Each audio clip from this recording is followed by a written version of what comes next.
All right, here we go. All right, this is the first compliance training that we're doing. I'm excited. Significantly more turnout than I was expecting. That's awesome. Very good. Appreciate you guys coming. So, how we feel on sandwiches versus chicken? I know Erin was wanting chicken. She mentioned it. Okay. Sandwiches are good? All right. Even free food in general is. Yeah. If you have a complaint, see Christina. Yeah. Perfect. Okay, so this is our first compliance. So again, we're starting second Thursday of the months are going to be more documentation, compliance, kind of contract to close style trainings. First Thursdays vendors, second Thursdays compliance, third Thursdays are going to be generic sales training. And I haven't got anything for the fourth Thursdays yet, but I'm sure I'll think of something. So every second Thursday we'll be doing this. So today is kind of the basic. It's contract timelines.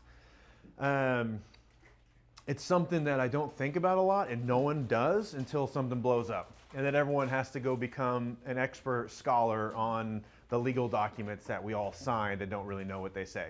And so I'm going to kind of go through, as long as you have these basic generic timelines down, you're going to be good.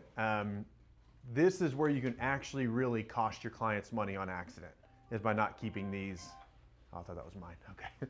This is where you can actually cost clients money by not keeping these timelines in order. If you miss certain deadlines, miss documents in certain timelines, thank you, then you are going to, that's where you can lose earnest money, forced clients to take properties in as-is condition, all kinds of stuff. So very important to understand these.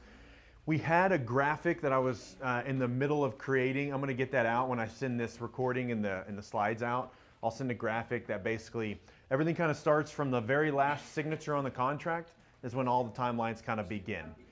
So I'm going to send out a graphic that says what's this the date of the last signature, and then it just kind of goes on. 3 days from there, this happens. 5 days, this happens. 7 days, whatever, kind of help you follow along in a contract.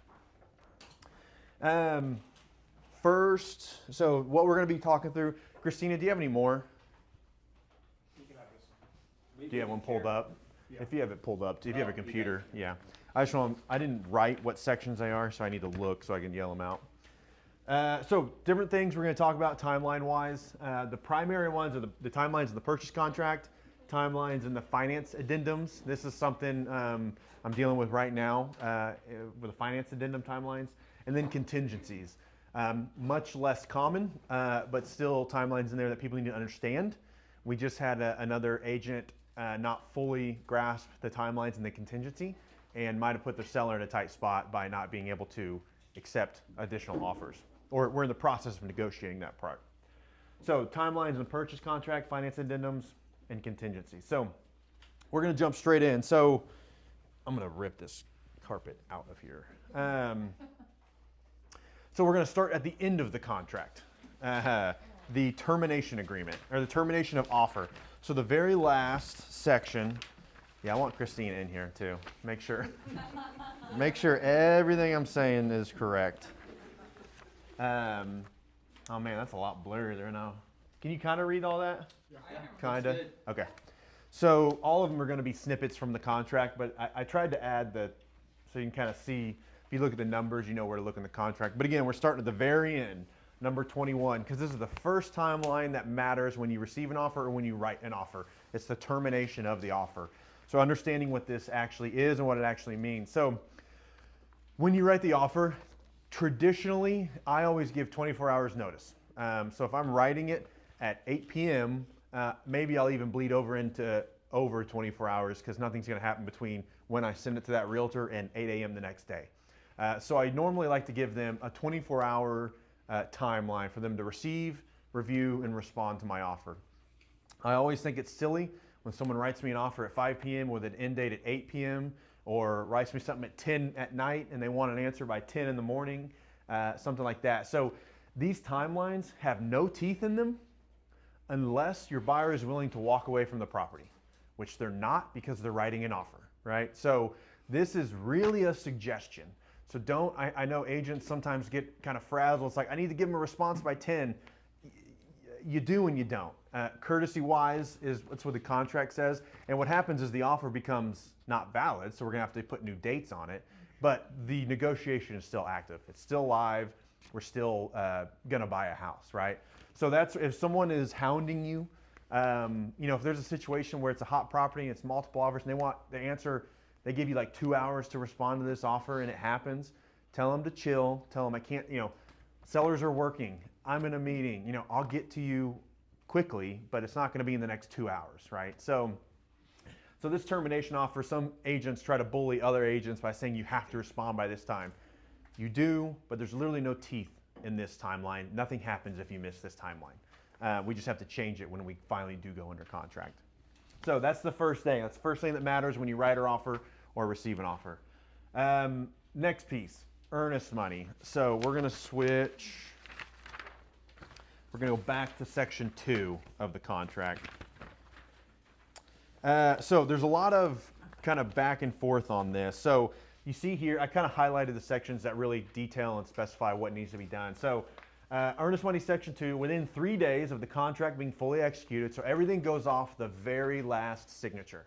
And you might know some clients or some realtors, maybe the husband signed it at 8 a.m. and the wife didn't sign it until maybe 8 a.m. the next day or whatever it might be. Everything goes off the final signature of the contract, the last signature. And if there's a counter offer, it goes off the final signature of the final document signed. That's when everything starts from.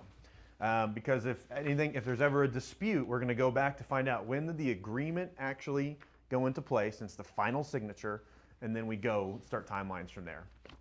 So also every day, everything is calendar days, not business days. Everything is calendar days unless it says otherwise. And there's 2 examples in here that exclude Saturdays, Sundays, and holidays. One of them is the earnest money. Yeah, earnest money is one, and contingency demand notice is the other. Brett was saying, so the last signature was signed on a Tuesday at 8 p.m. Tuesday at 8 p.m. starts as day 1. Next day is day 1. That's Yep. making sure. Yep. Yeah. Yes. So day 1 is always the next day as well. It specifies that in the time reference paragraph. It doesn't specify that here. So within 3 days, think of it the third day, not within 3 days, on the third day after. That's what you need to do. Okay. On the third day after agreement. So within 3 days, contract being fully executed, you need to deliver X dollars to X title company. Copper Creek does not have a trust account. I don't recommend putting it even in other brokerages' trust account. It's significantly less protected there because if you read, after 30 days of holding it, the broker can just decide who they give it to. And who do you think they're going to give it to? Their client. So if someone tells you to put it in the Keller Williams trust account or something, I would say, no, thank you. We're going to put it in the title company trust account as much as you can. So first thing is earnest money. There's a lot of dispute back and forth on this, and I'd like to get some opinions because I've never seen it. This is the other thing too, is contracts are designed to be interpreted. There is a judge has to rule on it before you're right or you're wrong. So everyone says they know this and that, but if it hadn't gone in front of a judge, you don't know. And I've never had a dispute go in front of a judge and get decided. So what some people have said is if you don't deliver your earnest money in 3 days, the contract is just null, we put it back on the market. But what I've also heard, and this is what I subscribe to, is you are breaching contract. And that is an immediate breach, and you should immediately lose the earnest money. However, the earnest money has not been deposited anywhere. So it's significantly more difficult to capture and go after. But what most people would agree is this is a term of the contract that you did not fulfill and you've breached, and the seller. States right after the time reference or the date it's due, it says if buyer fails to deliver earnest money within the time required, seller may terminate this contract or exercise seller's remedies under paragraph 16 or both by providing written notice to buyers. So Right. to me, how I interpret that is only when, like, let's say it's day 4 and earnest money hasn't been deposited, the contract is only canceled by written notice from seller to buyer in that case. Right. But most of it has to depend on you actually delivering a notice too. Exactly. So if your seller doesn't, and we talk about this in contingencies and TRRs and finance addendums, the seller's, what's the word? Not repercut. The seller's, Roadies. yeah, or they have to take action. They can't just like 3 weeks later say you missed this deadline, so they have to send a demand. Yeah, exactly. So they have to demand if you're not fulfilling the timelines, they have to demand that you fill them, and then it breaches at that point. I think that goes back to us though, because most of the time the seller doesn't even know or care about that. Where the I think earnest it's- money is, yeah, I think right. It's more of a conversation that we're having, hey Brett, look, they haven't delivered the earnest money, I haven't got anything back yet, I'm gonna call the other agent, see what's going on, and see what we're doing. Maybe they have a plan, or they mailed it, hasn't gotten there yet. Yeah. Or they dropped it off, or whatever the case may be. I Yeah. think that kinda goes back to us on just Staying on top of the other And agent. it's always good too, like if it is going to be longer than the 3 days, like I had a situation like that where my buyers were having to pull it out of stock just. Yeah, it has to just settle with- and- With military stuff, pay periods were getting messed up. Yeah. And so with our offer, I just went ahead and gave us an extra 3 days and an addendum to get earnest money delivered, seller agrees to it, Yeah. everything was fine, like everything in the contract can be negotiated, so. Yeah, exactly. So again, most of everything we do is how we actually behave in practice. Now, if you're the agent who calls on 72 in 1 hour and you're like, what the heck, where is it? We're done, we're busted, deal's done, check your email, the notice is in there. There's communication. You need to be having an open line of communication where it's at. Let me know when it's there. At the end of day 2, if it's not there, let's start finding out where it's at. Is it on its way? Whatever it might be. So this is all in practice. So the other thing, I was going to, You're probably gonna look at the last part of it, talking about if it falls, if you go under contract on a Friday. You go Right. Saturday, Sunday, Monday, so I always tell my clients, Saturday is one, Sunday is two, but because it's a weekend, they're not open, you need to get it there by Monday. yeah. So we're still counting Saturday and Sunday. If the third day happens to be a Saturday or Sunday, it moves to the next day. So those are still day 1 and day 2. Monday is day 3. It's not, we don't skip ahead to Monday, day 1, Tuesday, day 3. Yeah, so correct. Only if the final day falls on a legal holiday or Saturday, Sunday, does it extend to the next business day. Correct. Moving it pending in the MLS. I know different people do this. Some people do not put it pending in the MLS until earnest money is deposited. Some do it right away. Show of hands, who waits till they have earnest money receipt until they move it pending? Just one. I believe you are supposed to move it pending within 48 hours, according to MLS guidelines. But we've had instances where buyers never delivered earnest and then won out.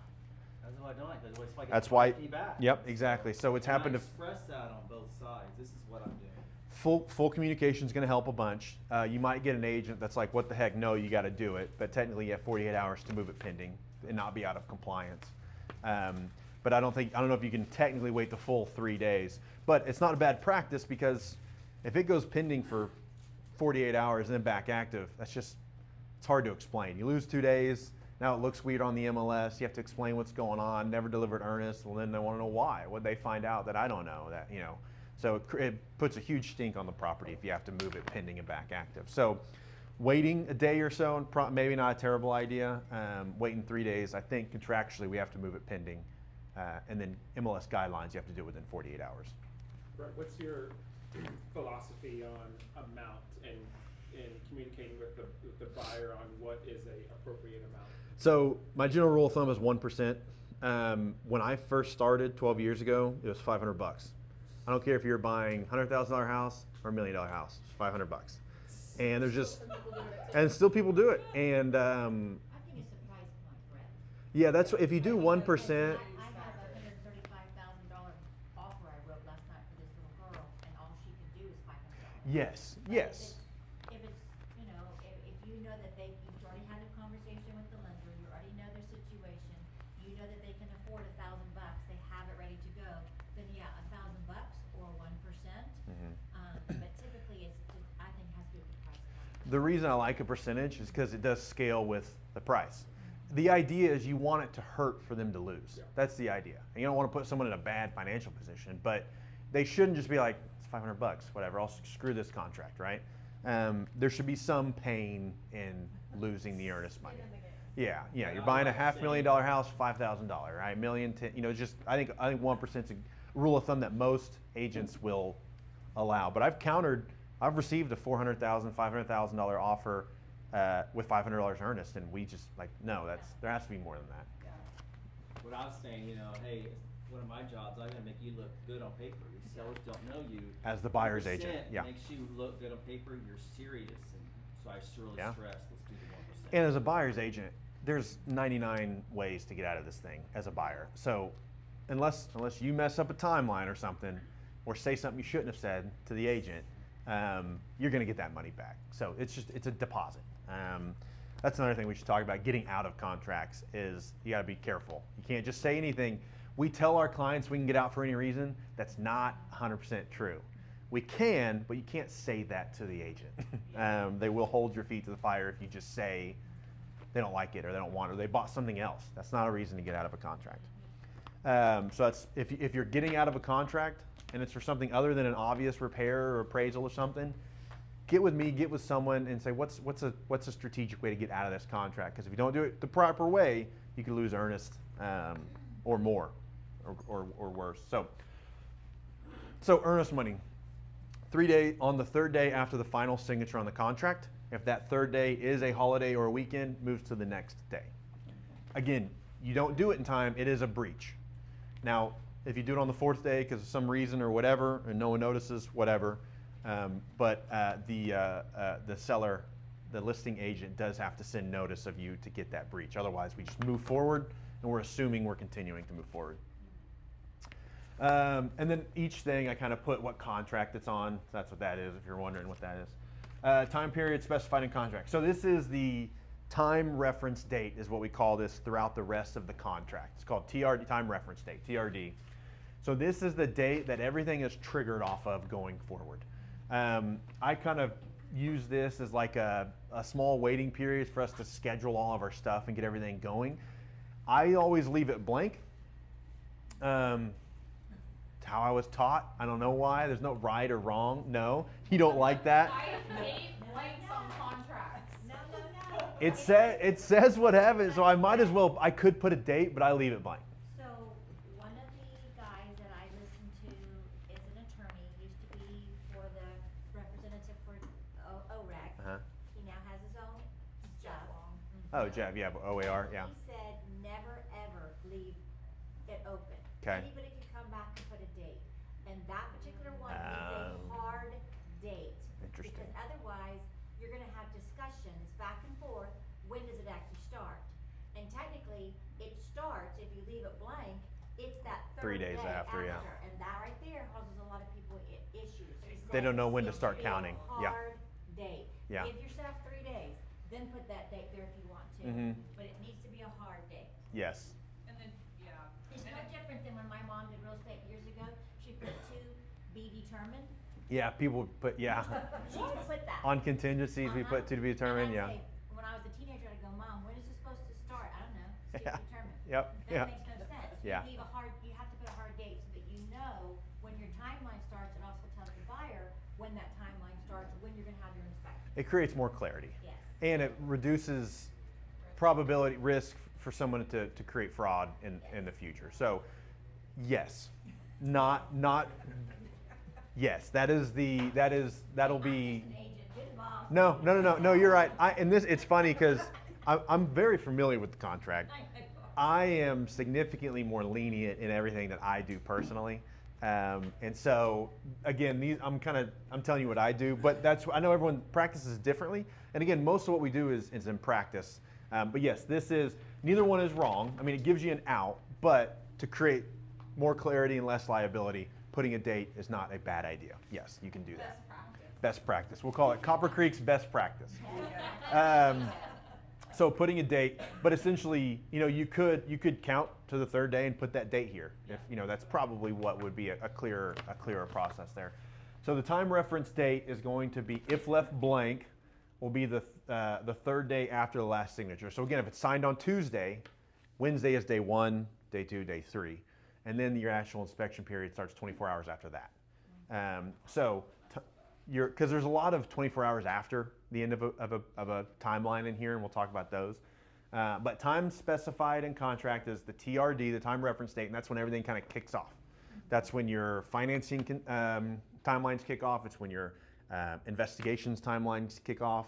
And then from that, your TRR timelines kick off from there. So it's the third day after the contract is off? it's whatever you put. But if you leave it blank, it says down here at the bottom, if left blank, the time reference date shall be the third day after the last signature. So what's a better practice is figure out whatever you want. You could do is, some people put the same day. They put the day of the offer. There's not a wrong day, but whatever you put here, it's the third day after that. So the next day is day 1, day 2, day 3. It's always the day after. Yeah, the day after the last. Yeah. That's a contingency between people.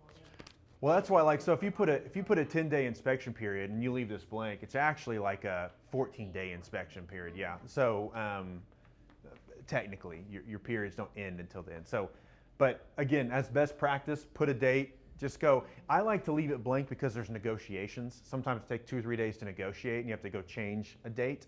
But if you do that, you just change it in the counter or whatever it might be. But that's why. I'm glad I thought of that. That's why I leave it blank. Is because there's negotiations. What would you be negotiating though, in that? Well, so say you just put a date, the 9th. Say we put the 9th down here, Yep. but it takes us 3 days to negotiate the contract. Price, closing costs. Gotcha. Well, now my TRD is the same day I signed. Yep. Yeah, because Uh, it's regardless of the last date. So Right. if you take 3 days to negotiate, but your TRD started. Started 3 days prior, yeah. So that's why that variance exists for that. So in your final counter, you would put TRD to start Change that. X, or an addendum that says TRD to start X, yeah, whatever it might be. Personally, how I do it is like, let's say I got a house under contract today, I would put my time reference date as Monday, just to give my clients time to like So you figure out earnest cushion it. money, give lots of cushion, and like have inspections scheduled by the following week. Cause Mhm. like I know my home inspector, he's not getting in there before. Yeah, 4 or 5 days, Monday yeah, anyway. yeah. So I just try to always like, the following Monday is kind of, now, if we go under contract on a Monday, I'm not gonna wait a whole week. Right. But, you know, just kind of, that way I'm giving myself enough time cushion to get everything to title, get everything to lender, get inspections scheduled, and that way it's just a smoother process and the buyers aren't being like bombarded with 18 million things in Yeah. the first 2 days of being Right, under contract. right. Yeah. So, and again, it can be, if you're writing a full price offer, there's not gonna be a lot of back and forth, but sometimes you can go back and forth a lot in one day. So it's just, but be cognizant of that. If you put a hard date and it does take you 2-3 days to negotiate, in your final counter or in an addendum after you're under contract, you want to extend that if you can. So that's how this works. Your time specified in contract, the time reference date is the date that triggers all your future timelines to initiate. That's what's important about that. Investigations, inspections, and reviews, section 7A. So Brett, just for one last thing, so you always leave it blank because of negotiation. Yes, it's one less, that's why I always leave it blank. It's one less thing to have to change if a negotiation runs long. However, like we said, like Della said, to create clarity and reduce liability in the future, it's not bad to put a date. Not a wrong answer. Days away. Put what? Days away. Oh, If you go under contract on a Monday, don't put it till Friday that Yeah. it starts. Right. And buy you time to Yeah. do all your negotiations. Yeah. Don't do it the so next day. when you write offers, how far out do you put it normally? Is it 5 days? About 4 days. Okay, so that gives you 2 days to negotiate, 2 days to do everything. I'm gonna immediately call my inspector and get him in Yeah, there and get right. everything lined up and Right. ready to go for that day that it's supposed to start, so I have my 10 days to get it done. Right. Or how many days I put in the contract. Right, exactly, yeah. So. Yeah. Yeah, right. And so kind of to this next point, that's exactly right, Aaron. So a lot of people leave this blank and it defaults. So section 7A is when your investigation, inspection, and review period. So there's a TRR period, which is where we're negotiating repairs, and there's an inspection period where we're actually inspecting the process. So 2 different timelines. They're all kind of lumped into one TRR period, but it's 2 different timelines. So this says buyer shall have X days after the time reference date to complete any inspections, investigations, inspections, and repairs. A lot of people leave this blank and it defaults to 10 days. I don't think 10 days is enough in case you have to get a second person out for whatever reason. I always default it to 15. I always just write 15 in mine. Some people might do 12, 8, more, or whatever you might want. But this is how many days you have to inspect. At the end of this is when you have to have your TRR in, and we'll talk about that in the next section. But this is how many days you have to inspect. And it starts after the time reference date. So again, 10 I don't think is ever enough, because if the inspector goes out and says roof's bad or plumbing's, you need to have a plumber out, that might take 2 or 3 more days to get a subcontractor out to come look at something. So the more you pad here, and I don't think 15 is an abnormal number either. Do most people put 15 in? Yeah. 14. You normally get the TRR to them quicker. But Yeah. Brett, I look at the house, and if you're an experienced agent, you know you're looking with your own eyes. Yeah. You may be talking about the light fixtures and stuff with the client, but you're looking as somebody going in and looking when it needs to be done. So if I see the roof is gonna be yucky, I inspect that roof. I call out the home inspector, the termite inspector, the foundation. I know that I talk to my client about HVAC. Do you want it taken apart more than what a home inspector does? If they say yes, I have it. I do everybody on the same day. Okay. If it is a house that I think it's gonna need it. Now, like the house that I'm inspecting today, it doesn't need it. It's Yeah. brand new. I mean, but he still wants to check the sewer, and I think that's great, because Yeah. we have a lot of issues with home builds, new ones, with sewer issues. Yeah. But we try to talk it out so that Yeah. I know how many days I have. Yeah. Try to get them all So done the same with day. experience, you can kind of predict future problems a little bit. So yeah, if the heating and air system's 20 years old, maybe let's get an HVAC guy to come out same day, because we'll probably call him anyway, right? Stuff like that. So yeah, not bad at all. But again, as far as timelines go, this is how many days you have to get your inspections in. If you do inspect it and you realize I do need to have someone come out, but that day ends tomorrow, send an addendum extending the inspection period. Because if it expires, you can no longer, you have to go to the next step of the timeline, which is submitting a TRR or a cancellation, notice of cancellation. So this is your period to get your inspections in. So I like to do 15 days, try to anticipate as much as you can. Normally my TRR or my inspection periods don't go 15 days. I've normally got TRRs in their hands after like 8 or 9 days, normally. But I like to pad it so we don't have to do more paperwork in the future. Wait, Brett, there's another timeline in that paragraph. Yeah, so, It's one of controversy. okay. If required by ordinance, seller and seller's broker, if applicable, shall deliver buyer in care of buyer's broker within 5 days of the time reference date, any written notice affecting the property. So essentially, if they find something that the buyer is not, what's your interpretation of this? To me, if it's something affecting the property, that's anything that came up on the inspection report. Yeah, And within that time frame, like let's say that the inspection happens within that first 5 days, I think it needs to be delivered to the seller. Beyond that, if the seller discovers that there's anything that popped up since going under contract, they need to let the buyer know. during that period, within 5 days. Yeah, so, It's communication. Yeah, If you're in right. communication with the seller agent or the agent on the opposite side, there you know. As soon as I get the reports, I send them on over. Now, you need to give the seller the chance to look over it. who was I talking to? Someone, what agent was it? Had a basement, had a sump pump. Oh, that was me. Was it you? Oh yeah. It flooded between inspections and closing, it flooded. Yeah. So do we let them know? Let's let them know. Yeah, That's let's, number 8 yes, of the yes. contract. Yeah, let's let them know. And so, but it's like they already knew about it leaking. They already knew it. They already inspected it. They already identified it. We already talked about it. Do I need to let them know this one thing happened because I already disclosed that it happens? Do I need to let them know this event happened? And yes, it's communication, it's disclosure, it's all that stuff. Yeah. Well, the other part of that too is, I've had situations where that buyer's agent doesn't want to provide those written documents. And we've gone back and forth like, hey, it says it right here. Yeah, in the TRR section it says you have to give me those. Yeah. So, Yeah. well, the buyer pays for it. Well, I don't care what the buyer did. Like, Yeah. It says it right here. Supposedly you're not, as a seller, you're not allowed to distribute them. Yeah. You can't give them to the next buyer, Correct. but they are required to give them to you. Yeah, so it says that. So any questions on the investigation period? And this is the other thing about practicing real estate. there's a million and one scenarios of where we could test this or change this or ask this. And so what we're trying to do is speak in generalities. That's why experience is so important, or having teams or mentorship or some sort of chain of command to run things by, is because every situation is different. There's not one sale that's exactly like the other. Now you want to build off your experience of past sales to make a judgment decision on this new situation, but every situation is different, and there's a gray area in everything you do. So beyond the inspection period, and in the contract it also outlines what access you have to the property to do your inspections, and it kind of outlines all that there. Section 7C2.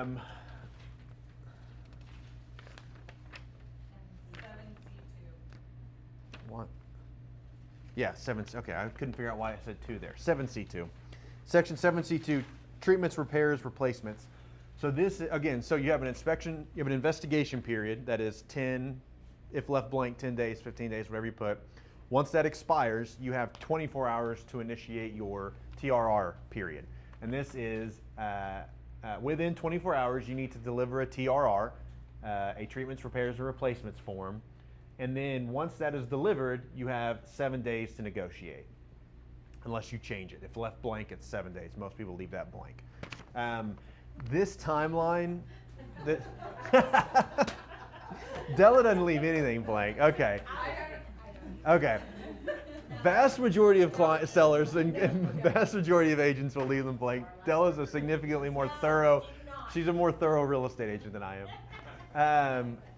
Okay, I'm not gonna say blank anymore. I'm gonna pretend it's not there. Devil says 7. Yeah, Della says 7. Do you put 7? I do. Okay. So Unless I know that the seller has been, okay, sorry. If it's been, on the other side, it's been a little more difficult. you make and it quicker. I want to have that negotiation quicker and done, I may put 5. Yeah. The majority of the time, I put 7. Yeah, not a bad idea. And the idea, once you send this to them, they have to go financially figure out what this is going to cost them to repair, or what they're going to have to concede. And so there's phone calls that have to be made. Contractors might have to come out, whatever it might be. So I think 5 days is, yeah, probably closer to the quicker timeline, but that's if you want it to be quicker. You want to force the decision. 7 days is pretty normal. That's what the contract defaults to. But this is important. So this is where people lose earnest money. This is where people freak out. This is where agents can get in trouble. Once that expires, once the end of that investigation period, you have 24 hours to provide them a TRR or a cancellation form. You can either send a cancellation form or send the TRR. If you do neither, your client is agreeing to take the property in its current condition. Your earnest money goes hard, and your client is agreeing to take it in its current condition. So if there's major things wrong with it, they have to basically breach contract to get out of it, lose their earnest money, and then potentially more damages that the seller can claim. So, I had an agent the other day told me, because it was as is, hot property, investors going after it, and she said, put 0 there, or we won't even accept your offer. Because it Still was, have to have a TRR signed. You do have so, to- no, Yeah. yeah, 0 days there, and I was like, what? was it 0 in the investigations or in the 0 TRR? On the negotiation. Yeah, on the previous slide. Yeah. Yeah, so that's a good point. Let me go back to that. That way, I said, I'll ask my buyer how they wanna handle that, but. I had this thought, and I'm glad you brought it back up because it ran through my head really fast earlier. Perfect. If you put 0 days here, so taking it as is, let me go backwards. So you can say I'm going to buy a property as is. And if you still leave this with 10 days or however many days, you still get to inspect the property. That's what we did, yeah. And you can still back out and get your earnest money. You're just pre-agreeing to not ask for anything. And that's what she said, and Yeah. I said, I've never thought it that way, so you don't have to. But do it every day." if you want to waive your inspection period, Right. you put a 0 here. Exactly. Which means I'm taking it regardless. My earnest money's essentially, it's hard right away without, Under 7A? we are back to 7A, yeah. Okay, that's So what you're saying, put 0? if, The buyer. only if the buyer wants to completely waive all their inspections. So that becomes, so every contract has 2 contingencies. Okay, contract has 1 contingency built in, and it's inspection. If you attach a finance addendum, it's built in with 2 contingencies, finance and inspections. So if you put a 0 here and you're getting a loan, you're left with just 1. You can only back out if you have issue for reasons stated in the finance addendum. So yeah, so putting 0 here means you're taking it. Right. Doesn't matter, or you're willing to lose your earnest. So if it's a hot property, you know, you're gonna have 40 offers. Why even? Yeah, just tell people to put 0. I always encourage my buyers though to get an inspection even if they are purchasing it as is, so I would Yeah. still put my 10 to 15 there, because here's the deal. No one ever says as is unless there's a reason for it to be as Oh, is. yeah. And so there is Typically. something, you wouldn't buy a car without test driving it first. Yeah, you know? typically, yeah. No as is. There's really no as is. No, almost always I ask for something anyway. Or Yeah. or the appraiser requires something. Yeah, That right. has to be done prior to Yeah, close, it's so not an as is. I've done, These are just my investor cash only. Oh. Yeah, Been yeah, working yeah. with him Yes. for 5 years. Yeah, yeah. Yeah. We go in, he does his own inspections, we always inspect though. That's Yeah. just his policy. And We most- lost tons of deals 'cause he won't say no, and we probably saved a bunch of money. Yeah. by his- And most investors are going to come in, make an offer, and if there's something wrong, they're not going to ask for you to fix it. They're just going to drop the price. And so Exactly. even if it's as is, they're going to be like, hey, I found this thing I didn't know about. I need to take 5K off. But Della said it. There's no such thing as an as is. Almost Yeah. very rarely is the property just like I thought it was, and I'm taking it as is. It happens, but normally there's something, and I'm like, hey, I didn't realize the roof needed to be totally replaced. I need to drop my offer. Well, now that seller knows it, and the next buyer is probably going to want that or need that. So they can either roll a dice from the next person, or they can be like, fine, you know, I've already, Disclose it. yeah, they have to disclose it. It's like I've already wasted 7 or 8 days here with you inspecting it. Might as well just drop it and give it to you. So always, if you got it, even if it's as is, don't be afraid to ask for stuff. You have it locked up, right? So they can't sell it to someone else without you first busting it. So it's always easier for them to work with you than go back to someone else. I've also included, like, if there is a listing that says it's like an as-is sale, or like it's multiple, there's 40 offers, and we're trying to be competitive with that. I have put as-is with the exception of lender-required repairs and safety repairs, so if something major is going on with the electrical, there's a fire hazard, something like that, they know, that's our way of saying, like, we're not gonna ask for, like, caulking around the bathtub. Right. Or a GFCI outlet, or a ceiling fan to be balanced. And Like, I- we're yeah. gonna ask for like the big hitter problem stuff, so that way they know like we're not just gonna nickel and dime them Yeah. for everything. It's the body of the home. Yeah. There's 5 things, you know, electrical, plumbing, Hmm. electrical, plumbing, foundation, roof, HVAC. HVAC, and then also termites. So Yeah. I always, if I have one that's very adamant, I always say, well, let's do that as an exception. Yeah. Because those are the major ticket items. Yeah. The body of the home, sound, mind, and body of the home. Mhm. Every buyer's gonna ask for those things to be Yep, done. that's yeah, those yes, you're exactly right. That's well said. Thank you, Della. So got off track here. TRR. You were saying you could deliver a cancellation. Yeah. or- So within 24 hours of your inspection period ending, you can deliver a notice of cancellation and or a TRR. And then once the TRR has been received, it is negotiated for X number of days, whatever you put in the TRR period. So this is actually the TRR form timeline, not the. And so again, 2 timelines. One's investigations, one's TRR. They're all looped into repairs. They're all kind of looped into the TRR section. So so you don't have to. Negotiate. I mean, people back out after looking at stuff all the time. I encourage clients to ask for it to be fixed because you'd be surprised what sellers will do. But buyers will see something, walk away. It happens. So they just send a notice of cancellation. I always get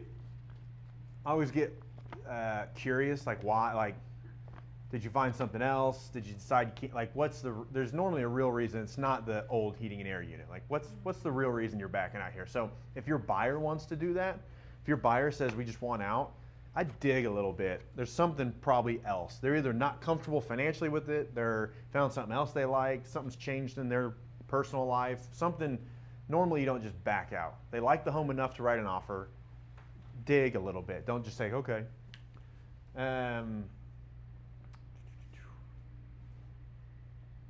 Where was I reading? Yeah, so cancellation or the TRR. Buyer and seller have 7 X days after the buyer delivers a TRR form. If a written agreement, so if all timelines are followed up to here, You deliver a TRR form within your specified timeline. If 7 days go by and nothing is agreed upon, the contract can be terminated and the buyer gets the money back automatically. You don't have to get permission, get everything signed, any of that. It gets back automatically. Some title companies still don't acknowledge this and they'll still make buyer and seller sign a release. Some title companies, but contractually, nothing was agreed to. It's already agreed that the buyer gets the money back. However, again, we're practicing real estate. So if 7 days goes by and we're still going back and forth, the contract, we're technically out of contract, but we're still negotiating. And as soon as we get it, we just sign everything, we move forward with the contract. But if it's not negotiated, the buyer can't just stop negotiating. I mean, at 7 days, contract becomes, you can terminatable, whatever that word would be. Terminator. Shall terminate. Becomes Arnold Schwarzenegger. So if nothing's agreed to, automatically buyer gets money back at that point, or is able to terminate or continue negotiating. We've had instances where the buyer and seller have kind of continued to negotiate even after. So the buyer missed the TRR timeline, but submitted a TR like a day later, and then the buyer and seller continued to negotiate it. And what an attorney told us is it was implied acceptance. And so because you didn't terminate or make them, disagree, you implied acceptance of that missed timeline and move forward with it. So if your purpose is to play gotcha on the TRR timeline, you need to do it. You can't just keep it in your back pocket. Try to negotiate and then hit them with it later. Just like anything else, most breaches have to be called out and a notice be given at the time of breach. You can't see if it goes in your favor and then call breach later because there's an implied acceptance. I can't remember the legal term he gave us. So if any timeline's missed or whatever your intention is, it has to be called out. A notice has to be given. Questions on the TRR period. So this is kind of important, I think. So there's a lot of, this is why it's so, I think to Della's point, important to have hard dates, because you've got 3 days after signature, 10 days after that, 24 hours after that, 7 days after that. So that's the timelines get a little trickier if you're just kind of going by that. But if they're all fixed the same, you can kind of do the math. And a lot of people, it's what's crazy is if you gave the exact same dates and the same contract to 10 different agents, you might come up with 3 or 4 different dates of when their interpretation of when it ends. And so really read it, make sure of it. If there's not any question, or if there's not any, it's a lot easier if you have a contract for us to look at and I could point exactly what the days are that these happen. But it is the 3rd day after the last, or if you leave it blank, the 3rd day after the last signature. Then it's how many days it is from here, and then you tack on 24 hours, and that's when your TRR is due. So one thing I did a while back when I kept my handwritten calendar, and if I was in heavy production, I'd recommend doing it too. Do the math on those and write them in your calendar what's due that day. And if you already sent it and did it, great. But at least on your calendar, crap. Because I know agents, if you're busy, you got a bunch going on, it could be 10 p.m. at night and that thing's due midnight, and it's I got to get this thing off. So the busier you are, the more important those systems are. So if it's just a habit where when I get a contract under contract, I go put it in my calendar right when it's due then, so it's there. Because I don't know what's going to happen over the next 15 days. I'm sure I'm going to be busy. I'm probably going to forget stuff. So put it in your calendar because this is the one date that you cannot miss. It will cost your clients money. I'm throwing this in the trash. You just need carpet tape. I don't know. Sorry, guys. I think if I take it out from under the table, it'll fix it. Let's test it. We'll edit this out of the video. Okay, questions on TRR timeline.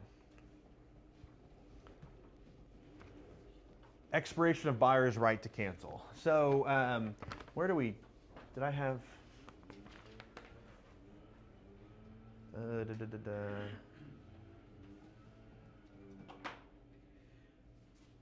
Where does it say you have to give them the inspections? What, Brett?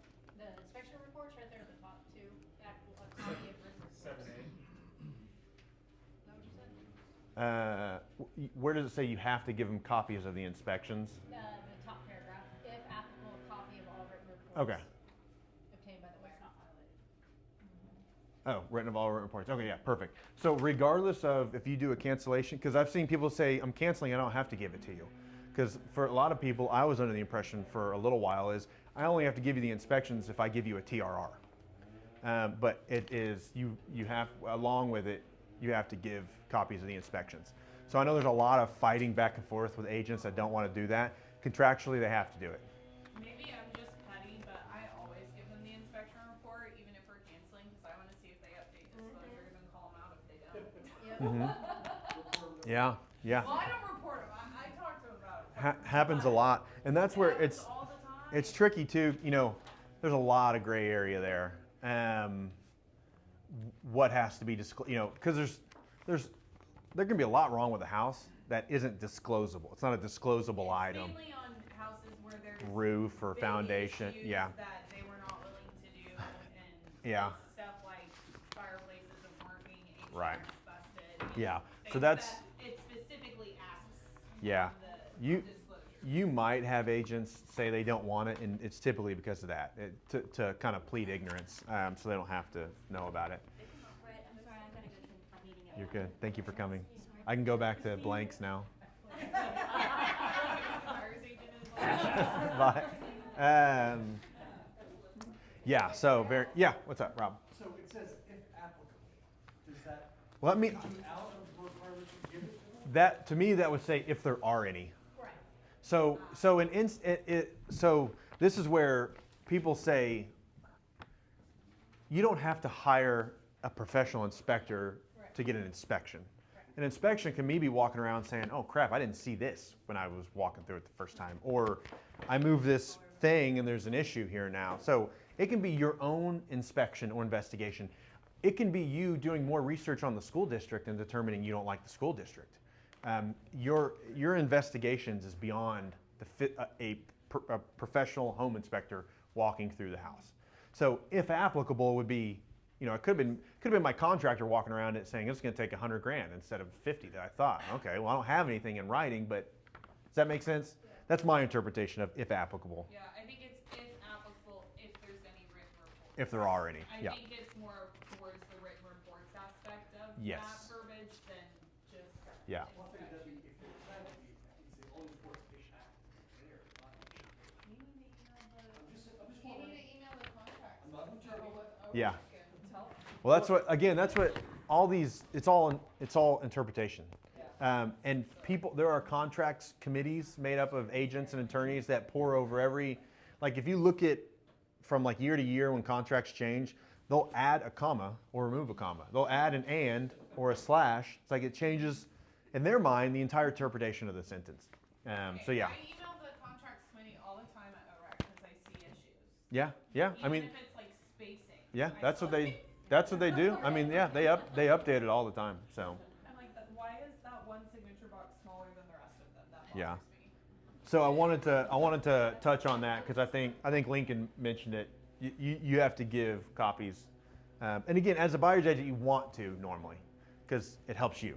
Them having that is going to show them that there's stuff wrong and you need to fix it. For the TR, that way it splits them out. I'm like, Bingo. That's I will strategy. say, Yeah. That has bit me in the butt sometimes though, because I have buyers and the seller was convinced there was nothing wrong with this house.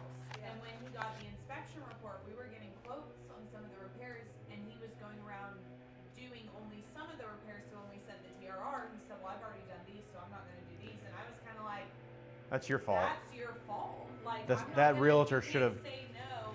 Yeah. And the realtor didn't even know he was doing it. He just, that was on the realtor for sharing it to her seller before we had. So the that happened to me. I had an investor, and we gave him the report, and he started going around, and he's like, "Well, I did these." So now I say that to all my sellers: don't touch any of this.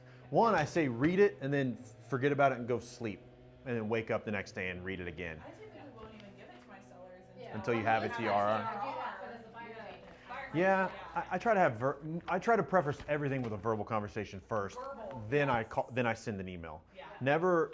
Yeah, your seller should never see it for the first time without you talking to them about it. Yeah. because they've never seen one before. It's scary. It's a lot. And my life has changed when I stopped taking it personal. Yeah, it's not your house. First couple years as an aide at the TR, I'd be like, what do you mean? Yeah, Now, yeah, it's not my house. yeah, yeah. These are two adults. Let them work it out. Tell them that, you know, I Yeah. had to change my business No, model.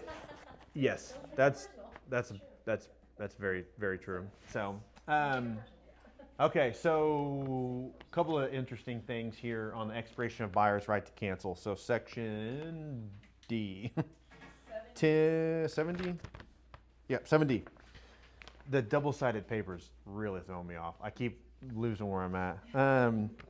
Thank you though. You saved us a lot of paper. 7D, expiration of buyer's right to cancel. So basically, if you fail to do A, B, or C after the expiration of the timeline, then you lose a lot of your ability to get out of the you lose all your ability to get out of the contract. So even so much as it goes on to say that if you lose the ability to get insurance and your financing falls through because you can't get insurance due to condition of the property, that is not a reason to cancel contract anymore. It stipulates here. The other reason, the other thing is if there's any square foot miscalculation and the appraiser catches you and says it didn't appraise because it's 300 square feet less or whatever, that is not a reason to back out anymore. So this chop, if you don't do these correctly, this chops into your ability to back out for financing contingencies as well. I have a question on number 2. So, what if the lender is requiring hazard insurance in order to finance the house? Yeah, it's a breach. It does not relieve your obligation Okay, it doesn't relieve their obligation to close. to close. So they still have to close. They still have to close, but what if the lender won't give them financing anymore? 'Cause Then they can't it's a get- breach of contract. They lose their earnest. They lose just their lose earnest. the earnest money. Yeah, Okay. it's a breach. They lose earnest money, they can be sued for damages, Okay. just okay, like any other breach. Okay, I yeah. just wanted to make sure I But- was interpreting that And sentence. and the idea is get your ducks in a row. Yeah, Is the don't idea. wait till a week before closing to get your home. Right, exactly. Same thing with here. Square foot is not a very common problem, but it pops up where square footages are pretty inaccurate sometimes. They're always off by 10 to 20, 30 feet, but we've seen them off by hundreds of feet. So this also does not relieve their obligation to close if square footage is wrong after these things happen. Yeah. So those need to be Does that addressed. fall on the square footage? The appraiser comes back and says you're off by 78 feet. Yeah. Who's that gonna fall on, the buyer? 'Cause they didn't get So measured? if it still appraises, Uh-huh. it's fine. Yeah. Because the variance, appraisers don't do price per foot like realtors do. Realtors are lazy. We found an easy way to value homes. It's not how appraisers do it. So your value could be off. Or some realtors, I was talking to Charlie did this, included the garage apartment in the livable square footage. It is of value, but it's not livable square footage. So the appraiser is going to come in and knock 300 feet off your square foot, might still appraise. You just can't back out now because of square footage now. So any square footage calculation of the dwelling, including but not limited to appraisal survey, indicating more or less than quoted, shall not relieve the buyer. So if So you're under contract for 375, the appraiser comes back and says it's 350 because of square footage. I think in that instance you can still back out. I think what you can't I think do. with this, it's more so like, the buyers thought the house was 1,200 square feet, it's still appraised for the contract price. Yes. But the home is Okay. 1,100 square Yeah. feet, the buyers can't cancel because of the square footage. Because discrepancy. you're still approved for the loan. Square footage acknowledgements. A lot of people still, I think all the KW offices still require that, like HOA, single family. And I winded up everybody kicking sand, the buyers We kicked had- sand, the sellers kicked sand. Because the appraisal was low. Well, we had an agent buy a house cash, no appraisal, no inspection, and it was like 300 square feet. No, it was like 700. Whoa. And you would not know the difference if you're walking through a 2,500 square foot house. You're not gonna know the difference between 100 feet. Rooms. You're just not gonna know. 700 feels like a lot. That's like 3 rooms. It's like 3. That's like, That's a bungalow. yeah, but he said it was chopped up. It was a weird house. But yeah, it came. But they didn't appraise it. It's like, what do you kind of miss it. Like, so yeah, Okay, so that's all down to, if it's smaller but still appraises. That's my interpretation, yeah. So when you go to square footage, you can look at the tax assessor's office, Mhm. and you've got the appraisal. What if those two can be off, which I've seen? Yeah, it's almost always. It's never exact. So that's why if you have did you have more of the question? Sorry. No, it's just that if it's a significant amount, which one do you go with? The measurement, the physical measurement, because the county never measured it. The county's going off what someone told them.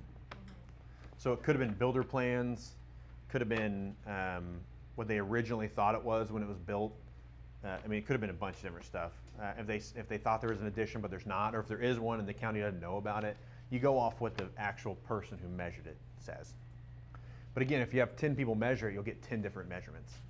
They'll all be within 10 or 20 feet of each other, but they'll all be different. So, but you'll go off the person who physically measured it, typically. And you can have, like, appraisers measure, but you can call a measurement service, or you can call an appraiser that you know and just ask for a measurement, and it's like half the cost or a third of the cost, It's cheap. $150 or something. Yeah, so if you're unsure, it's normally good to do that. Or if you know, we've listed clients' houses, county says 1,000, but the appraiser when they bought it said it was 1,100. We're gonna go off the 1,100 because it's gonna make it more valuable, and we have a measurement. Then whatever you say, you have to have documentation to support it. So if it's anything different than county, you have to have documentation to support it. So expiration of the buyer timeline. So yeah, if you don't perform your investigations and reviews during the timeline, if you don't deliver a TRR during the timeline or cancel your contract in your allowable timeline, it all constitutes the acceptance of the property regardless of condition. So you're agreeing to take it as is if you don't comply with these timelines. That's the trickiest part. Okay. Title timelines. This is less important because we pay title companies to do all these. But it's important to kind of know that they're there. There's one that's really important to know, but the others are kind of, they happen behind the scenes without our doing anything. So the first one's buyer examined title evidence. Basically, we have 10 days after the receipt of a title commitment or a title attorney opinion to review the commitment or the opinion. If the closing is less than 10 days away when we receive it, we have the right to extend closing to be after 10 days. Normally never happens. Normally you get a commitment within a week, and normally the title tells you commitment's clean or tells you what needs to be done. Rarely do you ever have to extend closing because you didn't have time to review the commitment for 10 days. It's just not a big issue. Especially Oklahoma's an abstract state. Everything's pretty cut and dry, especially if you're buying platted homes in a neighborhood. It's very, very, very easy. If you're buying land unplatted, or you're buying parcels chopped off from other parcels in the middle of nowhere, sometimes they can be a little more complicated. You want to make sure you're buying what you think you're buying. But vast majority of the time, it's fine. But if you don't have 10 days to review it, you can request 10 days to review title opinion. Title requirements. So in the event there is a cloud on title, we are contractually, I'd be curious to see what Della puts here, because she doesn't like blanks. So I put 30. you just put 30? I just put 30. Yeah, okay. I bet that's what she does too. Yeah. So if you leave it blank, it defaults to 30, but you can put 30 days. So if there is a default on title, or I'm sorry, if there's a cloud on title, and they can't fix it before closing, like there's just not enough time, or we have to do quiet title or whatever it might be, we are contractually agreeing as the buyer to give them 30 days to fix it. So if they can't meet closing, we can't just say, all right, you didn't meet closing, I'm out. We pre-agreed to give them 30 days to fix it. So if it takes them 31 days, we can back out at that point. But we have pre-agreed to give them 30 days to fix title. So that helps sellers not lose deals if there's something weird going on. But sometimes a buyer can just be stuck there, for 30 days in limbo, not sure, so it's kind of a pain, but we pre-agree a 30-day period to fix, beyond closing to fix. Did you have something? I have a question about the transaction we're kind of in right now. When he sent that first one over and it did not have anything in the provisions, had we signed that, would he be stuck? Yeah. Now, we Yeah. had a verbal conversation before, and my client agreed to give him 90 days, so when it didn't No, curious I mean, about that. no. Yes, he could have said that, and you could have said no. Okay. It's never good to play gotcha in a contract. Right. Not that you would have, but I know some listing I was agents. curious. I was Some like- listing agents will see that TRR date coming up and just kind of keep their mouth shut and think they're getting leverage, and you're just putting a landmine right in the middle of the transaction. Right. Communicate with everyone. I'd rather negotiate and get it done than try to play gotcha and take your earnest money. It's just not the point. Yeah. Um, Close on the house. yeah, right. I didn't got that one 'Cause- tonight. This was just his presenting of an offer. Yeah, he wrote us an did not. offer and forgot to make it contingent on rezoning of the property. So Gotcha. it was everyone understood that was contingent on it, but he didn't Right. write it in there. He didn't write it. So he was like, "Oh shoot, yeah, thank you." And the second one he sent back over yesterday, he signed 5/6, but he still has 5/3 on all the other. He didn't update the dates. He didn't update the thing, Yeah. so, Yeah, we should change them. Okay. My with again, Della would probably rip me up. I won't tell her. My if the lender is okay with it and title is okay with it, I'm okay with it. That's kind of on something like a date being off. Okay. Now, if it's timelines, that's different. But a date, we know when he signed it Right. because it said it, timestamps it. Yeah. So if a lender looks at it and says we can't do this, fix it. If title company says this messes something up, fix it. Right. But something that's what are those called? Scrivener's error? Is that what it's called? Where it's not That's what the closer release says. yeah, it's not material to the contract. Yeah, it doesn't affect the Doesn't actual affect terms, contractual yeah. agreement. Yeah. Okay. So so that would be something I'm not gonna, cause I'm gonna make you drive to your mom's house to re-sign this because this date doesn't match. It's like we know the date that it was signed, right? We have till tomorrow, so I'll be Okay. calling you later. Yeah. Is it the exact same, but just he put the provisions Yeah, in? it's the exact same, but Yeah. you put that in there. We'll look at it. Okay, Make sure he didn't add anything else weird. thank you. So this is important though, because a lot of people don't realize if there's a title issue, your buyer's still locked into this contract until it's fixed or until day 31 after closing. So it's important to kind of know that one. Closing. This is really easy. Only thing I think it's important is on or before. If you want to close early, close early. You don't have to do you don't have to do any paperwork on it. But if you close after and it's not because of title, you do need an extension. If a buyer cannot meet closing, that is a breach. If a seller cannot meet closing and it's for a reason other than that, it is a breach. The closing date is a date on the contract that has to be met, just like TRR date, all that stuff. So it's breach if they can't close at that time. Brett, question on that closing paragraph, what do you encourage agents to put for when possession takes place? Like on the MLS, No, right there on that line. Possession shall be transferred upon the conclusion of closing process unless otherwise provided below. Do you put anything there? Cause I always put at funding, cause closing is up for interpretation and what if funding doesn't go through. Yeah, fully It's funded. on page 2 at the very, very top. show me where you're looking at. I don't know. I've never. Okay, so page 2, Okay. this, right here, right, it's a part of the closing paragraph. Okay. So it states, necessary and title, possession shall be transferred upon conclusion of closing process Oh, unless otherwise said. provided. Oh, I leave it blank. Yeah, I mean conclusion. What do you put? I mean, At funding. Oh, yeah, I I always put put fully, it I put fully funded. funded, cause I've had people like, well, give me the keys. see, for I 60 days. I You're consider funded, funding so- part of the closing process. Yes. You wouldn't agree? Well, I have to 'Cause- take your wife's brain on that. My thought would be I'm the gonna- I'll touch funding. it. Yeah. It's on his shoulder. I would think funding would be part of the closing process because I know title companies will give everyone checks and say don't cash them yet and give you the keys and all that stuff, but the closing's not complete. They don't record anything. They don't sign. I consider that part of the closing process. I don't know. I'd be Again, text it's Zona, interpretation, text her. yeah. Let me know. Say Yeah, we'll call Zona. We'll Yeah. put it on the Facebook page. what it upon says. conclusion of the closing process. Yeah, I don't know. I always leave my thought. I like blank. I know I leave it blank. Whenever I can get to reduce paperwork, I know the real estate industry loves paperwork. I like to reduce it. You keep communication, you keep transparency open in a lot of it. But there are times when stuff goes wrong, people act maliciously, and you have to hold them to stuff. And so, yeah, very important. I mean, I've been at closing tables where buyers and sellers are fighting, and they're like, I might walk away right now. And so that can be an important timeline. Did it fund? Did it close? Is it done? Do you own it yet or not?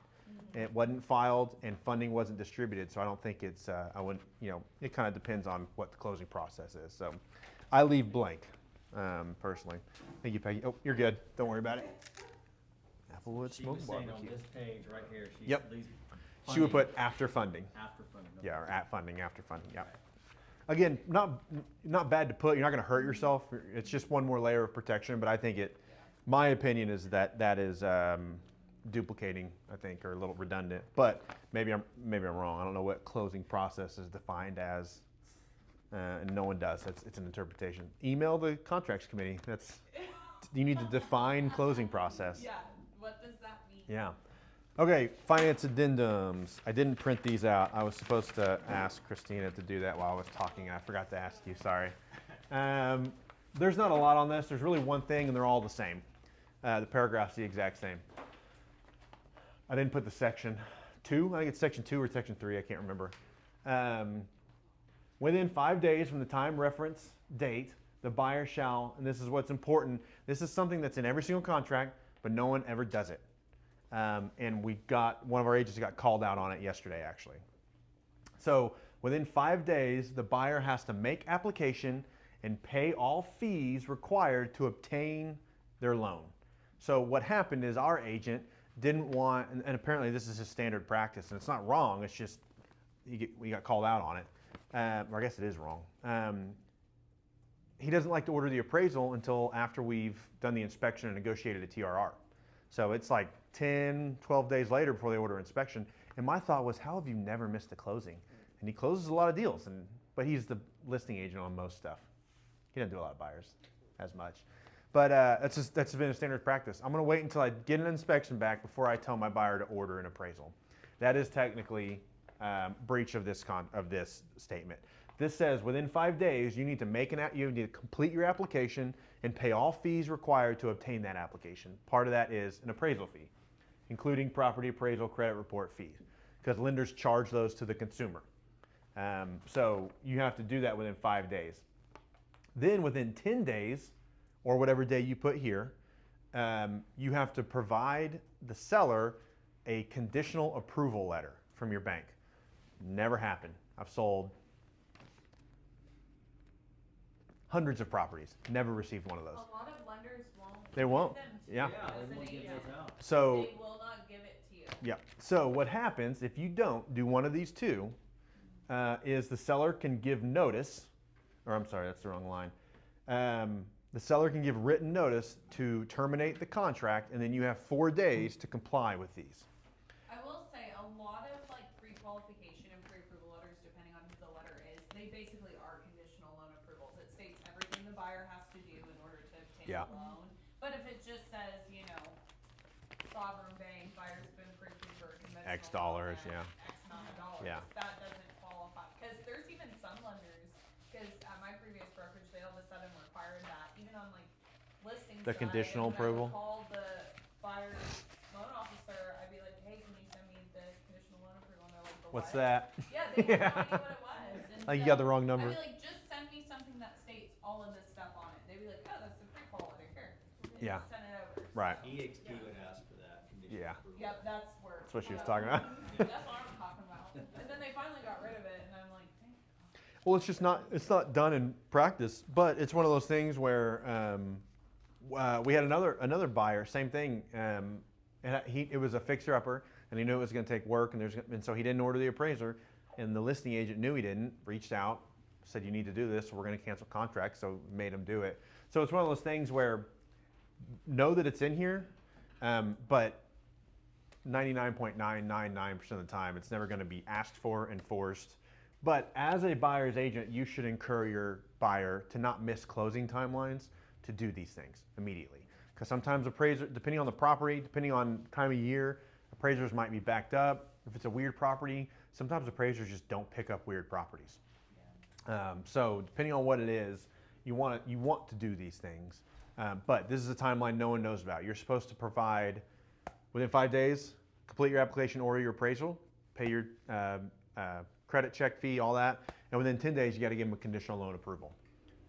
No one ever does it, but know that it's here. I have a lender that sends out an email that says if they've got it. A lot of them have those now that are triggered. Yeah, they're Yeah. triggered whenever that, And yeah. then I'm glad you mentioned the pre-approval letter. I did get one the other day, a lender I've never worked with before.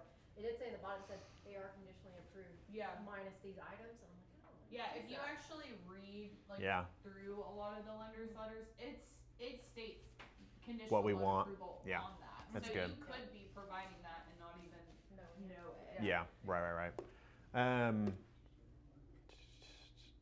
Yeah, so, or within those you do have 5 days to give notice that the terms are unacceptable as well, if you wanted to back out for financing. There was a period where interest rates were fluctuating so much week to week, you might get a pre-approval and then 3 weeks later get a house under contract and your rates, 50 basis points higher, right? And that can affect a lot of people's approval. So, because you can't lock rates till you have a contract. So, we did Melissa had a buyer make an offer and then retracted their offer because when they got with their banker again, rates had adjusted and they weren't comfortable with it. So it happens. But again, if they do initiate this and send you a written, just like we said earlier, the seller has to send notice of intent to cancel. Otherwise, it's implied that they're moving forward. So if they send notice of intent to cancel, you have 4 days to comply with these timelines. So it builds it out down here, 4 days, wherever it is. And Fourth it's day. 10 days after the time reference date. Yeah, all these are correct? after time reference, yep. Okay. Yeah, within 10 days of the time reference date. So, That's for conditional loan Yeah. approval, but they have 5 days to get Yeah. appraisal and all of that. correct, I mean, order I will it. say, I had no idea, I've never interpreted that as appraisal, and I always wait till inspections are done to get my appraisal done, and I've never had Yeah. to close either way. Yeah, a But lot of I people do. use lenders with in-house appraisal. Yeah, well, yeah, you use the right bank. If you're using Chase Bank or something, you're screwed. It's not going to get done. Yeah, it's not. It's going to take 5 days to go through underwriting. So, but yeah, you use a local mortgage broker or a local bank. It's going to go through quick. It's gonna be quick. But that's what he's always done. I've always told him to initiate it quick because we need to move forward. We need to do all this stuff. I'd love to close early. I just hate for my buyers to be charged for, especially if it's a house that I know has some questionable things that are coming up. Yeah. Let's say the seller's already been kind of difficult on negotiations. I want them to have that out. Yeah. Especially since I work with a lot of first-time home buyers, that's a common thing with them. Mhm. They just freak out and the seller's not willing to, Yeah. negotiate. So I hate for them to be charged Yeah. $650 for something they're not gonna need. Yeah. But I know that now and I'll be as smart about it. Yeah. Well, again, it's like if you get caught, you have 4 days to comply. Yeah, well, most of our inspections are done within 5 days at the time. Right. Yeah, they're quick. So, okay, contingency timelines. So, most offers, if you have a finance addendum and you don't put 0 in the inspection process, are contingent upon inspections and loan approval. Those are just built in if you do all the paperwork normally. If you don't do a loan, I should go back. If you don't do a loan addendum, FHA addendum, conventional addendum, VA, USDA, whatever, the contract itself has no finance contingencies.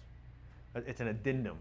It overrides what's in the contract. So if you don't do them on accident and it doesn't appraise, doesn't matter. You're buying it. There's no out for you there. So getting this has restrictions in it, but it also gives out for appraisals. So if you don't do a finance addendum, there is no, because people don't realize that. They're buying it cash and they appraise it and it doesn't appraise and they want out. Doesn't matter. There's no contingency for that. So finance addendums create appraisal contingencies.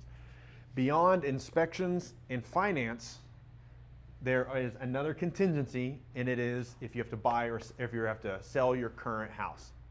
There's 2 situations that you'll have a contingency. One is if your house is already under contract, you already have a buyer for your house that you're selling. The other situation is if you do not have it under contract. So we're going to talk about presently under contract. So there's 2 documents. If your lender says you're approved for this amount, but you have to sell this house first, you need to write a contingent offer. Does that make sense? So if you already have your house under contract, you're going to write a contingency that is presently under contract. It's called sale of buyer's property condition, presently under contract. And basically it just means we're moving forward with all the timelines, everything's normal, but I've added another reason that I can back out. I can back out if my house doesn't close. So now I have 3 contingencies: inspections, finance, and if my house doesn't close on time or busts for whatever reason. So that's presently under contract. Make sense? There's a lot of moving parts on this piece. No real timelines there. Everything is as it's stated in the contract.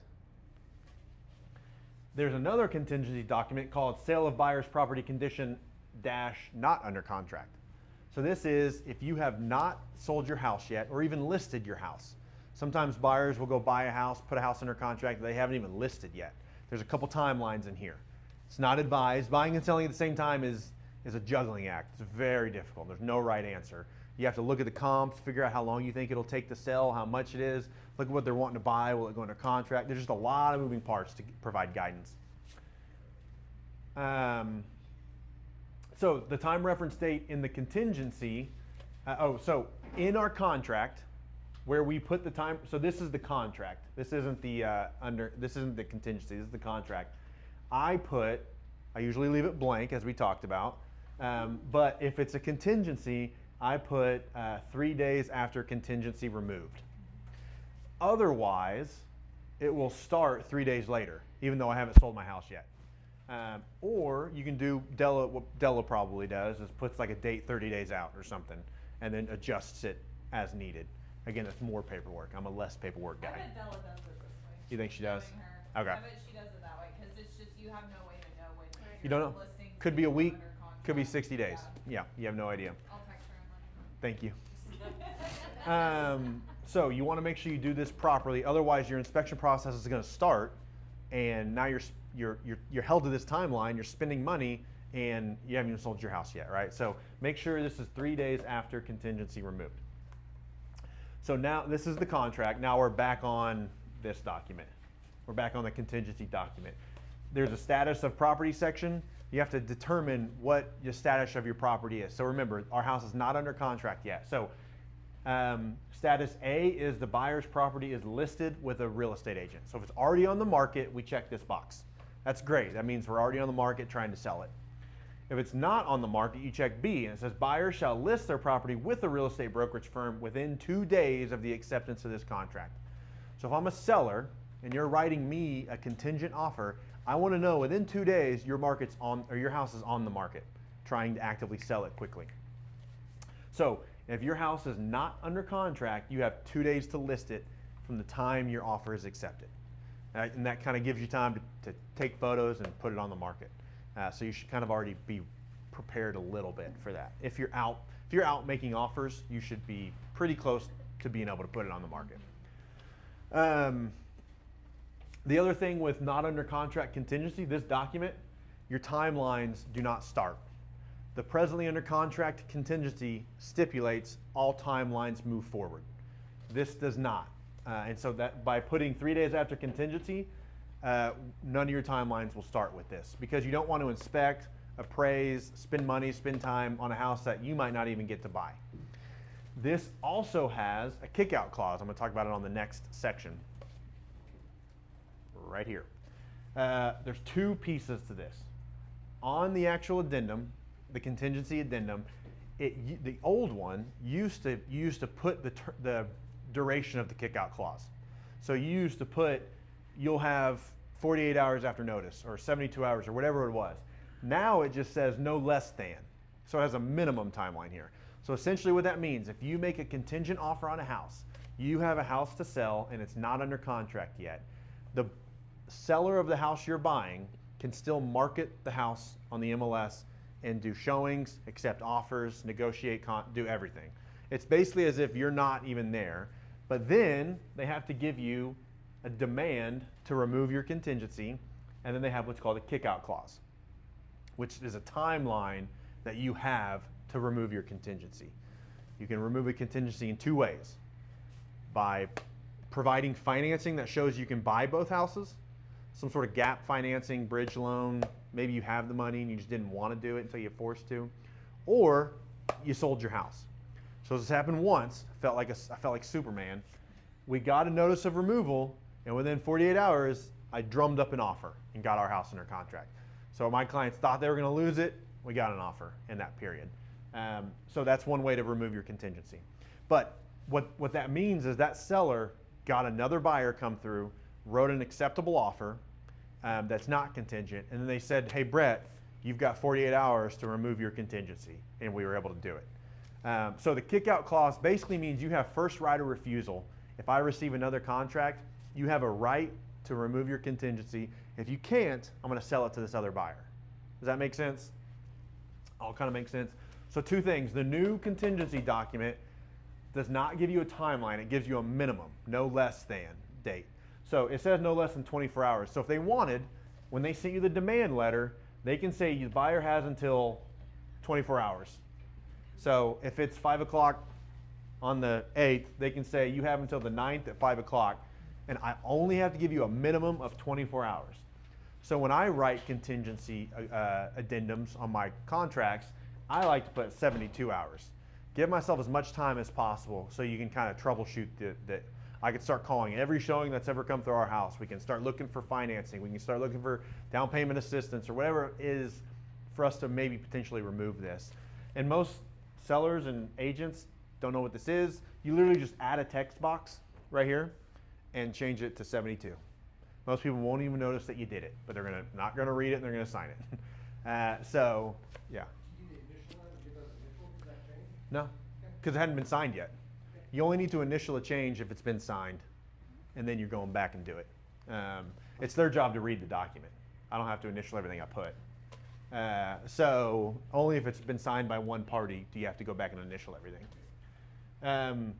So when that seller receives a different offer, another acceptable offer, and the seller can be negotiating with other buyers the whole time. So if they get an offer, they can negotiate it, get it right down to the term when they're ready to sign it, and then they send you a demand letter.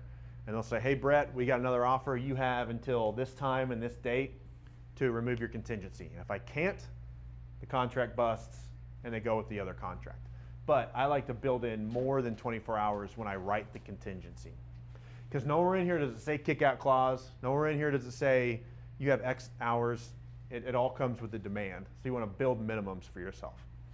It does have the exception of Saturday, Sunday, or legal holiday. Yes. So this is the one time. So earnest money and contingency is the one time it's going to be an exception. If this date falls on Saturday, Sunday, or a holiday, it goes to the next day. And if they give you a demand and it's like 48 hours, then you just say, hey, go back and read my contract, because it says Yes. 72. Yeah. Is it, you have to give me 72. Yeah. That's on them. Yeah. Because most of them will probably just come and say 24, just because they don't know, probably. Hold on, say that again. So the demand is coming from Seller. the seller. Mhm. I, as the listing agent, is sending this saying, hey, buyer, you have 72 hours, or I'm keeping it 24. No. So I'm keeping say it 24. you're the buyer's agent's changing to 72 or whatever. Yeah. Okay. So in this instance, you're already under contract with a contingency. Yep. You came to Brett's training and you're a savvy real estate agent. So you put 72 As the buyer's as agent. the buyer's agent. Gotcha. Now me, not savvy, I'm excited to have an offer. I send you 24 hours. You say, no, Brett, we all agreed to 72. Correct. So now I have 72. You should come to Brett's trainings and watch this thing. You should join Copper Creek. So this was agreed to, so they can't do, because it says a minimum, no less than X hours. Correct. So we're stipulating a minimum. Yeah. They've updated this in 2024 or 2025. It used to put the hours. You would actually stipulate the hours, but now it just says no less than. So this is the seller demand. The other part of that, though, is listing agent has to provide what offer it does say a bona fide offer or financing verification of this new. That's what the buyer has to provide to prove Oh, that they for can the remove. removal. The But I seller don't does not think- have to give you anything. No. But as a seller, you can't cancel a contingent For another for contingent. another contingent. I think, It can is you, if it's under contract. correct, If yes. it's a contingency under contract, you can do that, but Correct. you can't just, if you get another offer that has a contingency not under contract, you're just putting yourself Right. back in this thing. and you might get, we've had this before where we accepted a contingent offer, then we got a higher offer. and we went to go remove this, and they removed their contingency. So we have this higher offer that we can't take. So that you have first right of refusal as that. So that's why people are like, you know, I tell clients, like, should we even accept a contingency? I think yes, you should, because anytime you can prove that someone else likes the home, other people start to like the home. Just, I don't know why. And it's just here. This person's working to sell their house. Eventually they're going to do it, hopefully. I always want to, in the contingency, you state the address of the home they're selling, so I can look at it and see, is this going to be a hard home to sell or an easy home to sell? You can kind of predict a little bit, but especially if they tell you the price and stuff. Or they'll check the box that says it's currently listed, and I'll go look, and it's like, damn, this thing's been listed for 60 days and it's overpriced. And the pictures are taken with a cell phone. Pictures are bad, right? All the stuff. So you can kind of tell them, like, hey, sellers are concerned it's not going to sell. Would you consider a price drop? Would you consider this or this? And try to give them some guidance. But yeah, so contingencies are tricky. There's a lot of moving parts. It's tricky. But number one thing, if you are a listing agent, make sure it has this addendum. And if you're a buyer agent, you want to everyone wants to make sure you have this, because if this isn't here, you have to move it pending. Because we had an offer come through that said, in the additional provisions, contingent upon the sale of X house, but it didn't have the stipulation that you can continue to market it. Right. So if our agent had accepted that, he would have been forced to move it pending, and then had to wait for that home to sell. So I was talking back when I was in production a lot, I was working with a FSBO. They said they accepted an offer, and then they wanted to list with me. And so I said, give me all the paperwork, and I'm not going to take any money off this, but I'll just list it. And they didn't sign one of these. So that realtor, whether they didn't know or whether they took advantage of him, he wasn't allowed to market his property anymore, contractually. So it behooves everyone to have that document, just to be on the same page. So if you're accepting or writing contingent offers, make sure timelines are tight to protect yourself or to give yourself more cushion and all that. So that is all that I have on this. We're back to going long. I got to a point where I was ending right on time, and now we're going long.